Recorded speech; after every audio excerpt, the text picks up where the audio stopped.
Buenos días a todos y bienvenidos. Mi nombre es Javier Ortín y soy Application Engineer aquí en Nextmol. Para aquellos que no nos conozcan, Nextmol es una compañía especializada en el estudio de polímeros y surfactantes mediante el uso de química computacional e inteligencia artificial.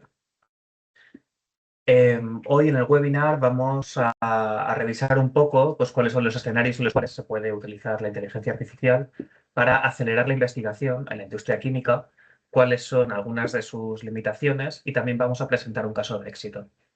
El webinar va a ser presentado por el doctor Uriol Esquivias, Business Developer aquí en Nextmol.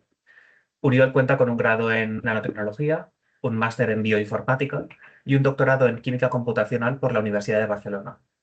Este webinar va a ser grabado y posteriormente enviado a todos los participantes, manteniendo en todo momento la privacidad de ellos.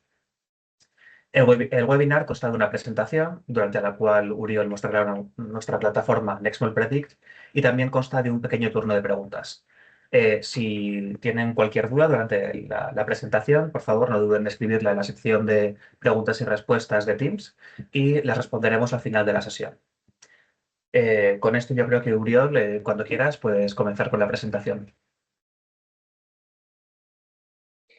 Muy bien, muchas gracias, Javier. Em, ok, pues bueno, como ha dicho Javier, hoy hablaremos de aprendizaje automático en I+D en la industria química. Bueno, aprendizaje automático, también dicho Machine Learning, seguramente iré diciendo Machine Learning porque hoy en día es más común decirlo en inglés el concepto que en castellano. Em, la presentación, la idea es que sea introductoria para que tengáis algunas ideas de cómo aplicarlo pues, en vuestros proyectos y en vuestras dificultades que podáis tener. Y la idea es haré simplificaciones para que los conceptos básicos queden claros. Dicho esto, bueno, un poco complementando lo que ha dicho Javier, Nextmol es un spin-off del Barcelona Supercomputing Center y lo que hacemos es desarrollar soluciones, herramientas basadas en modelado molecular y machine learning para desarrollar pues, innovación en productos químicos. Y estamos especializados en polímeros y surfactantes que podemos aplicar y bueno, estamos aplicando en sectores como el cuidado personal y del hogar, en agroquímicos y otros sectores, como podéis ver aquí. Entonces, vamos a la parte interesante. Realmente, bueno, estaréis familiarizados con lo que es la inteligencia artificial y el machine learning. Bueno, la inteligencia artificial al final es un concepto genérico muy amplio que normalmente se dice que es cuando una máquina hace algo que consideramos humano, como aprender, razonar o tomar decisiones. Mientras que lo que es el machine learning, el aprendizaje automático, es un subgrupo dentro de esta inteligencia artificial, que son esos algoritmos que básicamente generalizan información que les damos y hacen cosas que podemos decir que no están explícitamente programadas para hacer.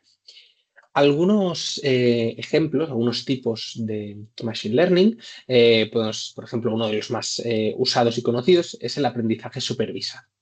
En el aprendizaje supervisado, lo que hacemos es le damos pues, información, unos datos que están etiquetados, es decir, que tienen un output asignado. Entonces, lo que hace el algoritmo es aprender la relación entre estos datos y esta característica que le hemos dado. Como por ejemplo, podría ser, le damos un listado de moléculas o de combinaciones de formulaciones y nos calcula pues, una propiedad en concreto, pues estabilidad, agregación, y después podemos predecir esta propiedad en moléculas que no hemos visto nunca.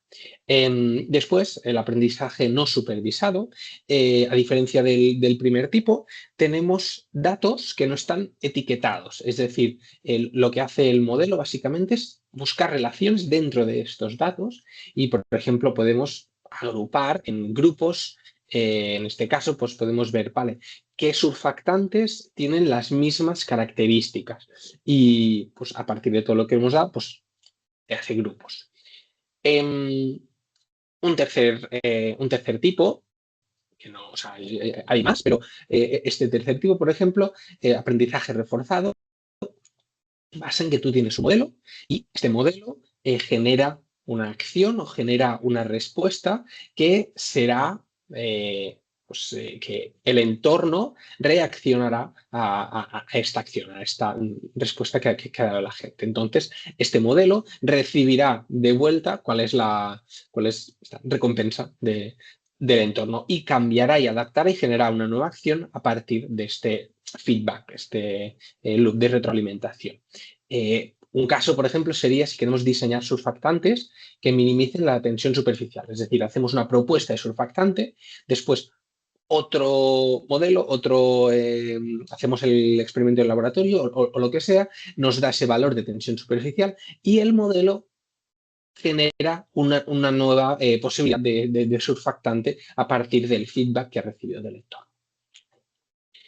Entonces, el Machine Learning, por norma general, lo que hacemos primero entrenamos el modelo. En este caso es un ejemplo de aprendizaje supervisado, donde damos todos los datos etiquetados, como comentaba, al modelo y va aprendiendo esta relación. En este caso, pues, entre una molécula y la solubilidad en un solvente X.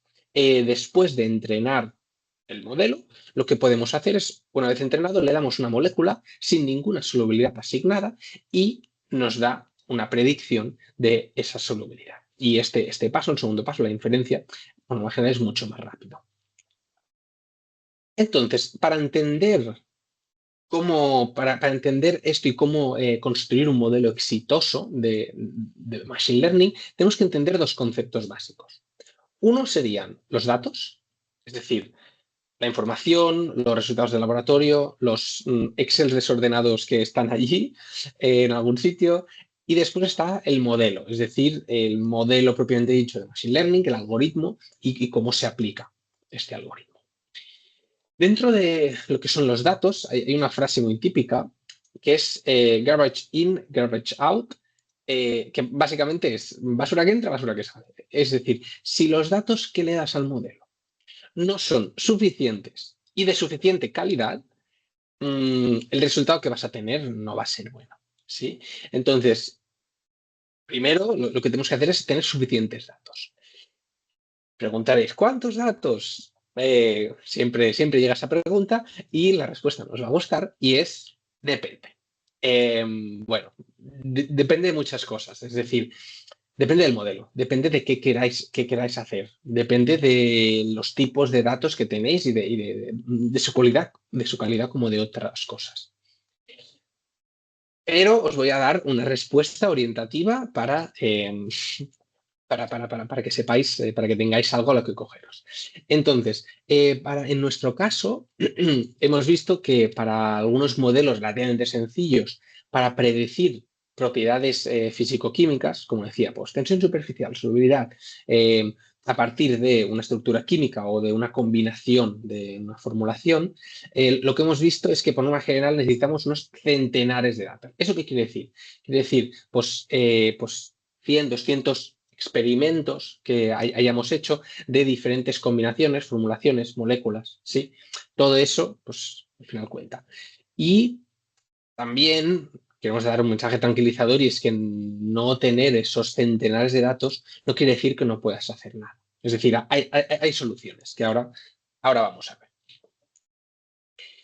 Lo primero, cuando no tenemos datos, tenemos que pues, buscar más.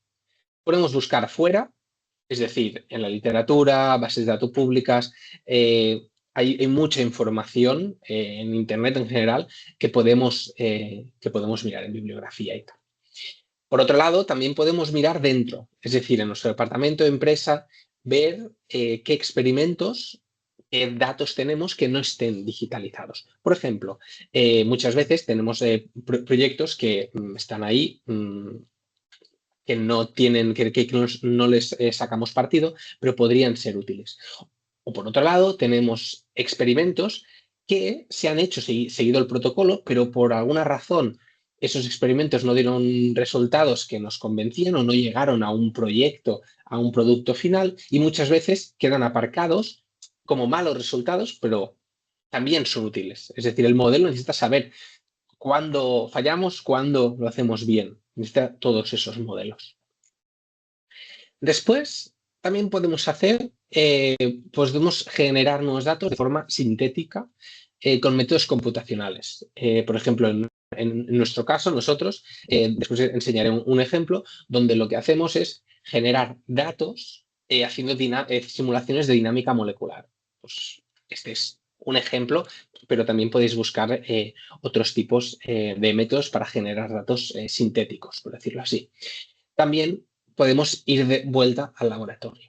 Pero aquí os proponemos una estrategia nueva que sería usar el Active Learning. Active Learning básicamente es una tipología de Machine Learning donde lo que se hace es buscar qué experimento nos va a dar más información. Por ejemplo, aquí a la derecha, donde tenemos nuestro espacio químico y tenemos unos experimentos en verde que ya tenemos medidos. Y queremos hacer un nuevo experimento. Vale, ¿qué vamos a hacer? Un experimento donde lo que queremos medir cae alrededor de donde está de los puntos verdes, este punto azul, o vamos a medir el punto naranja. Pues seguramente este punto naranja, este experimento, nos va a dar más información. Pues esa es la esencia del Active Learning. Vale, pues con estos pequeños datos, ¿dónde tengo que ir para explorar más eficientemente mi espacio químico? ¿Qué me va a dar más información? Vale, entonces ahora tenemos nuestros datos. Pero ¿cómo tienen que ser estos datos? ¿Sí? Pues al final los datos que tenemos tienen que ser correctos, tienen que ser consistentes, tienen que estar ordenados, estructurados y tienen que ser representativos del espacio que queremos explorar. ¿Sí? Por ejemplo, datos correctos, quiero decir datos que hayan sido extraídos, que hayan sido obtenidos de forma fiable, de forma consistente, ¿sí? Diferentes proyectos, pero de la misma forma. O si utilizamos datos externos, pues que nos podamos fiar de esos datos. Por otro lado, también necesitamos datos con una misma estructura, es decir, que estén pues, en el mismo formato para que el modelo lo entienda. Al final, si no, lo que tendremos que hacer es ordenar los datos de nuevo para dárselos al sistema. Si en el momento de generar esos datos hacemos pues, protocolos, plantillas, guías para que esos datos se guarden y se ordenen de la misma forma, eso nos va a facilitar mucho cuando queramos hacer un modelo. Por ejemplo, el otro día me comentaban que en la misma empresa, en diferentes departamentos, usando la misma máquina, guardaban la información de maneras distintas. Entonces, cuando tenían que comparar, tenían que decir, ay, vale, tú lo tienes en este formato y yo en otro. Es como, ostras, es que estás en la misma empresa. Si haces un protocolo que no llegue no solo hasta que apretas el botón de la máquina, sino después qué hacemos con lo que nos ha dado el experimento, eso nos va a resultar mucho más útil para después. Sí, y por último, los datos representativos, es decir, datos que estén más o menos pues, homogéneamente distribuidos en todo el espacio, que cubran todo el espacio que queremos obtener y, por otro lado, que tampoco sean muy lejos de donde nos interesa. ¿Sí? No vamos a dar a un modelo para predecir propiedades de plásticos un material cerámico si no queremos predecir materiales cerámicos o si tenemos solo uno. ¿Sí? Entonces, que sean realmente modelos para una cosa en concreto. Vale. Después, ahora tenemos suficientes datos de calidad. Vale. ¿Qué podemos hacer? ¿Qué modelo debemos usar? Pues bueno, como supondréis, no hay una respuesta universal y realmente lo que tenemos que hacer es, primero, otra vez, buscar en la literatura, bibliografía, qué es lo que ha hecho otra gente. Pues cuáles son los trabajos que ya existen, no hace falta reinventar la rueda. Es decir, vamos a aprovecharnos y vamos a pues, inspirarnos en todos esos trabajos previos. Después, utilizar múltiples modelos. Es decir, ya veréis, si investigáis un poco, que no hay un modelo de Machine Learning, sino que realmente podemos utilizar muchas estrategias, probar varias estrategias, utilizar diferentes métricas de medir el rendimiento del modelo o probar diferentes parámetros, combinaciones de esos inputs. Eso es muy importante y entonces escoger el que más, el que mejor os va para vuestra aplicación. Y también relacionado con lo de coger datos representativos está el dominio de aplicabilidad. Sí, el dominio de aplicabilidad básicamente es dónde puedo usar mi modelo y dónde no puedo usar mi modelo. Es decir, hago un modelo para dar predicciones de módulo de Young en plásticos. Si solo se ha entrenado en plásticos y le damos pues, un material cerámico, quizá te da un resultado, pero no te puedes fiar de ese resultado. Es como cuando a ChatGPT le hacemos una pregunta y nos lo da con la fiabilidad del 100% y no queremos eso. Nosotros queremos un modelo que nos dé una respuesta y nos dé también si nos podemos fiar o no de ese modelo. Entonces, por eso es tan importante conocer el dominio de aplicabilidad de nuestro sistema, que después haré un breve inciso sobre ello. Y también relacionado con el dominio de aplicabilidad, para saber el dominio de aplicabilidad es muy importante conocer los datos. Es decir, hacen falta pues, matemáticos, ingenieros, personas que conozcan el modelo, pero también hacen falta gente que conozca los datos. Pues si son datos químicos, pues una persona experta en esos datos. Y tenéis que buscar eso, personas que conozcan las dos cosas, que entiendan las dos cosas. Vale. Vamos a algunas aplicaciones más concretas. Por ejemplo, lo que comentaba antes, una aplicación muy típica es predicción de propiedades. Vale, pues por ejemplo, si yo estoy desarrollando nuevas moléculas, pues yo lo que hago es, a partir de todos los experimentos que tengo que miden la tensión superficial, tengo mi modelo y cuando le doy una nueva molécula, pues me dice, vale, pues la tensión superficial de esta molécula será esta. Y antes de siquiera sintetizar o buscar cómo sintetizar esa molécula, podemos obtener esa tensión superficial o esa predicción. Podemos mirar cuáles son las 10 mejores de cientos de moléculas. También podemos hacerlo con formulaciones, es decir, tenemos múltiples combinaciones de formulaciones y antes de hacer pues, todas las pruebas, pues podemos entrenar un modelo con todas esas pruebas que hemos hecho previamente. En este caso, un ejemplo sería pues, mirar la estabilidad, si agrega, si precipita, diferentes propiedades que pueden ser muy importantes, pueden ser muy relevantes para antes de testear en el laboratorio las formulaciones. Otra aplicación, como he comentado antes, usar el Active Learning para saber cuál es el siguiente paso que tengo que dar. Pues si estoy desarrollando moléculas, por ejemplo, saber cuál es el experimento que debo hacer. Por ejemplo, hago 10 experimentos, mido 10 propiedades. Pues quizá es más importante hacer este experimento y no hacer todos los demás. O quizá es mejor priorizarme en esta molécula y no en las otras. Es decir, al final lo que te dice es un poco hacia dónde puedes ir de forma más eficiente. En formulación es lo mismo. Pues lo que puedes hacer es qué combinaciones quiero probar y me van a dar más información para entender cómo estas formulaciones interaccionan y pues para entender las sinergias y cuál es la mejor manera de seguir para tener esa formulación óptima. Y por último, este sería más un ejemplo, pues, un modelo mucho más grande que los ejemplos que podríamos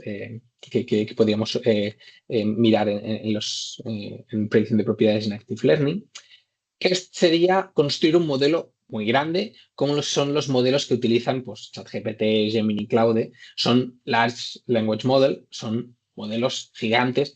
En este caso, lo que podemos hacer es, pues, podríamos, ya si tuviéramos muchísimos datos, construir un modelo de estos o adaptar un modelo que hay de código abierto que ya existen para, por ejemplo, tener la información mucho más a mano, es decir, interactuar con las bases de datos, que me diga rápidamente toda la información que yo tengo. Eso pues, puede ser muy práctico, pero sí que es verdad que requiere mucho trabajo previo, no como en los otros casos.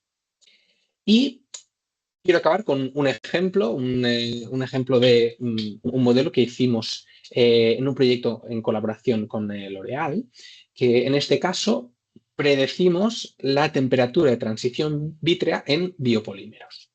En este caso, lo que hacemos es coger pues 58 monómeros y hicimos combinaciones binarias para obtener un pool, es decir, un grupo de muchos polímeros, de diferentes secuencias de polímeros.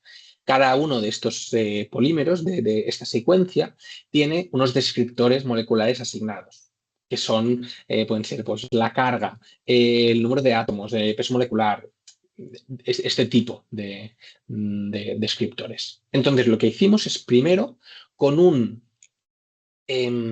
con un modelo de Machine Learning de aprendizaje no supervisado, lo que hicimos es reducir todos estos polímeros a unos 546 para tener una visión de pues, más o menos homogénea, es decir, cubrir todo el espacio químico que estamos mirando. Aquí podemos ver a la derecha, en este gráfico, son todos los puntos que nosotros miramos. Y lo que hicimos es, pues hicimos simulaciones de dinámica molecular con todos estos puntos para obtener una temperatura de transición vítrea de cada uno de estos polímeros. Una vez hecho esto, una vez obtenidos estos datos, entrenamos un modelo con un modelo de aprendizaje supervisado que pues, encontrara estas relaciones entre los descriptores moleculares, es decir, entre pues, la molécula química que le damos y la temperatura de transición vítrea. Entonces tenemos este modelo que está en abierto, que ahora os enseñaré. En este caso, podemos ver, pues esta es nuestra plataforma donde tenemos varios modelos. En este caso es un modelo que podéis encontrar en el enlace, que está en abierto también, no solo en nuestra plataforma. Y aquí también tenéis el artículo donde está publicada toda la información. Y aquí, por ejemplo, lo que te comenta es, vale, dame los smiles, dame la estructura química de estos. Entonces, lo que hacemos es copiar, este es un ejemplo típico, copiamos los dos smiles, ¿sí? Y aquí, por ejemplo, podríamos, pues, ¿cuál es la ratio de estos dos monómeros en nuestro polímero? Pues podríamos poner 40, pues 40% del primero, 60% del segundo. Y le damos a predicción y instantáneamente te da una predicción, ¿sí? Es muy importante, lo que comentaba es el dominio de aplicabilidad. Es decir, aquí no solo te da una respuesta, no solo te da el pues 287 grados Kelvin, sino que además te da, vale, está dentro del dominio de aplicabilidad. Puedes fiarte de que esto se aproxima a los datos con los que lo hemos entrenado.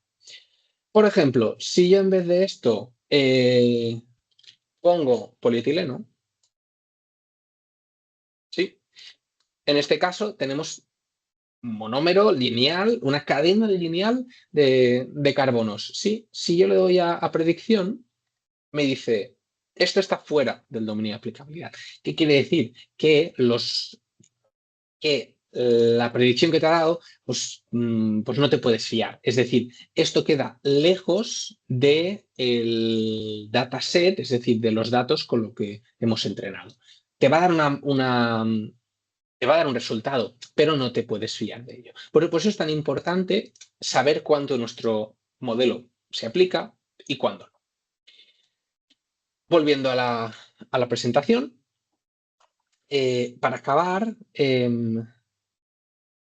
quería dar algunos mensajes que os llevéis, que sería, primero, estandarizar, es decir, tener protocolos para la generación y almacenaje de datos, no solo para hacer el experimento, porque eso será muy útil para después cuando querráis aprovechar esos datos. También almacenar, también utilizar esos malos resultados, es decir, malos resultados si se han obtenido siguiendo el protocolo, aunque no os gusten, son útiles. Por otro lado, se pueden obtener más datos, ¿sí? De forma eficiente, usando pues, Active Learning en nuevos experimentos o en métodos computacionales, por ejemplo. Y también, por último, es muy importante que no solo entendáis el modelo, sino que también podáis entender los datos, es decir, la química detrás de qué es lo que me está generando este modelo. Y bueno, dicho esto, aquí acaba la presentación. Muchas gracias por vuestra atención y ahora pues podemos responder algunas preguntas que tengáis.